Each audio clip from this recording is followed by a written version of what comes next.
पतिं सुरगुरुं वन्दे जगत्कारणं वन्दे पन्नगभूषणं मृगधरं वन्दे पशूनां पतिं वन्दे सूर्यशशाङ्कवलिनयनं वन्दे मुकुन्दप्रियं वन्दे भक्तजनाश्रयं च वरदं वन्दे शिवं शङ्करम् ॐ मृत्युञ्जयाय रुद्राय नीलकण्ठाय शम्भवे अमृतेशाय शर्वाय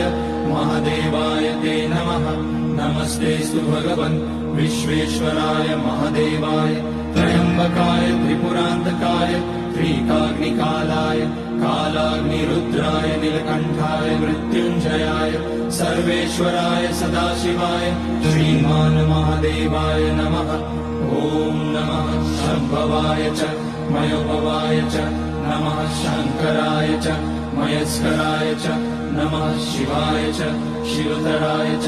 ॐ